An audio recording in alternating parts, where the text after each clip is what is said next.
Little differences can make a big difference. Look what's happening the last few days.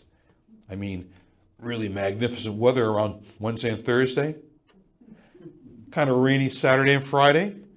60-something one day, 40-something the next. Yeah, did you notice that too? Yeah, just a little bit. I have a friend of mine who his hobby is kind of keeping track of the weather. He's kind of an amateur meteorologist. And he had mentioned to me, if we had about, say, 5 days, especially rainy days this winter, if it had been like 28 instead of, say, like 35, we probably would have had, say, about 4 to 5 feet of snow this winter and not 1 foot, the way it worked out. Little differences can make a big difference. A few degrees here and there, and you're shoveling snow or you're just brushing the rain away. What can I say? Folks, in the midst of all these things blooming around us, we're in the Easter season now. Little differences can make a big thing. The Easter season, folks, 50 days long. Lent? How many days Lent? There you go. Yeah. Small difference, you think, but hey, what a difference it is. I mean, consider the experience of Lent. We have accompaniment of people who look to receive sacraments. Remember the Easter Vigil experience? Okay. We have introspection to how I live my life in relationship with God and with others. And I'm looking to reform my life. Okay? And for some folks, they kind of have images of sackcloth and ashes. Didn't we start the season that way? Sure. And there's talk about prayer and fasting and almsgiving with an idea of really putting in front of us the experience of sacrifice in a very, very specific way. This is the Easter season. We're not doing quite those same things, are we? Is there prayer and sacrifice and almsgiving? Sure there is. We always care for the poor, we always pray, and we always look to celebrate sacrifice here and sacrifice for the people we love. All those things still go on. But just little things, like how about in the opening prayer today? A little difference in tone, May your people exult, O Lord, in renewed youthfulness of spirit. We didn't hear that much in Lent, did we? May we rejoice now for the restored glory of our adoption.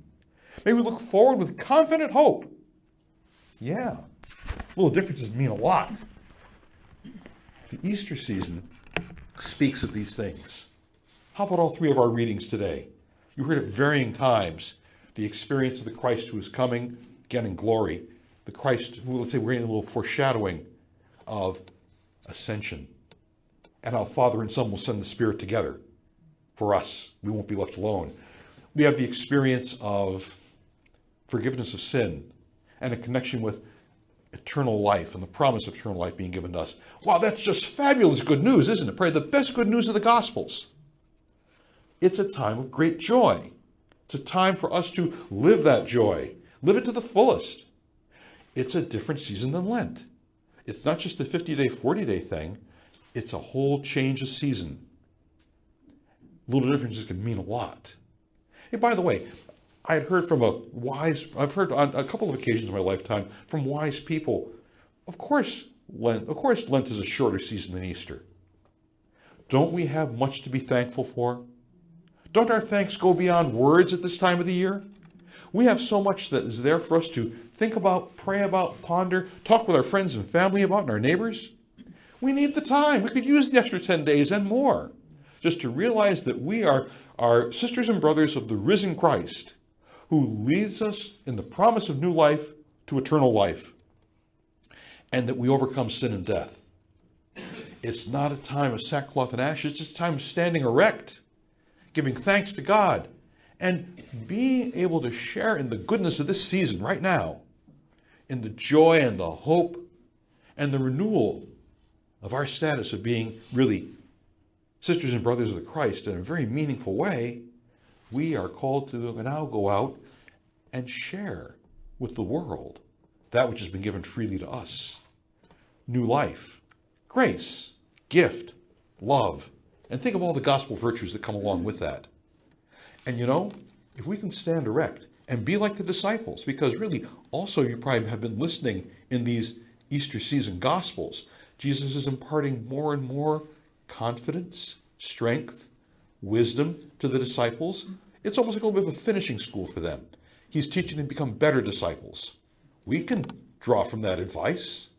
Go and be better disciples for the world, because we know that we can bear the gifts of the Lord to a world that is hungering and thirsting for everything that Jesus has to offer. Look at the world today. The experience the last few days, missile attacks in Israel. The experience of the last few days, let's say, fires and earthquakes, famine, illnesses, pestilence, our own inhumanity to each other. The world needs what Jesus has to offer, and we can be his disciples in the world, strengthened by the experience of Easter, knowing that we can live confidently in the promise of new life, that Jesus overcomes sin and death. We have a lot to share with the world. Some people might say, oh, that's such a small message. The world needs big things. You know what? Like I said before, small changes make for big differences.